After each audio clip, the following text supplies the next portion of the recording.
नमस्कार मित्रांनो, ठरलं तर मग मालिकेच्या पुढील भागामध्ये आपल्याला बघायला मिळणार आहे की आता अर्जुनने कोर्टात सिद्ध केलेलं असतं की या सगळ्या खुनामागे आता महिपतचाच हात आहे. त्याचमुळे कोर्टही अर्जुनची साथ देतं आणि ते महिपतची दोन्ही खुनांबद्दल आता कसून चौकशी सुरू करतात. तर अर्जुनला एवढं सगळं माहीत पडलं तरीसुद्धा प्रियाने आपल्याला काही सांगितलं नाही, याचाच राग डोक्यात घेऊन आता महिपत प्रियाला बंगल्यावर बोलवतो. महिपत आता प्रियाला म्हणतो की त्या सुभेदारांच्या घरात तुला एन्जॉय करायला नाही पाठवलं आहे आम्ही.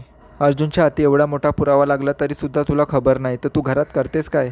महिपत आता चांगलीच कसून प्रियाची शाळा घेतो. त्यानंतर मात्र प्रिया आता चांगलीच घाबरलेली असते. महिपत आता तिला धमकी देतो की माझं किंवा माझ्या मुलीचं या केसमध्ये नाव आलं ना तर मी तुलाही जिद्दी सोडणार नाही. त्याच टेन्शनमध्ये आता प्रिया तिथून निघून जाते, कारण तिची आता दोन्ही बाजूने चांगलीच कोंडी झालेली असते. प्रिया आता स्वतःशीच बोलू लागते की जर यांची साथ दिली नाही तर हे माझा जीव घेतील आणि साथ दिली तर अर्जुन माझा जीव घेईल. म्हणजे दोन्ही बाजूंनी माझाच खेळ संपणार आहे, असं म्हणत ती आता दारू पिऊन घरी जाते. तिला वाटत असतं की आता सगळे झोपून गेले असतील, त्याचमुळे ती चोरून आता घरात येण्याचा प्रयत्न करते. पण मात्र आता पूर्णाजी तिला रंगेहात पकडते. तेच दुसरीकडे अश्विनही तिला फोन करण्याचा प्रयत्न करत असतो, पण मात्र ती फोनच उचलत नसते. तर आता तन्वीला दारूच्या नशेत बघून पूर्णाजी आता ओरडूनच सगळ्यांना खाली बोलवतात. तर कल्पनाला सगळा प्रकार कळतो आणि ती आता प्रियाच्या थोबाडीत मारून तिची दारू उतरवते.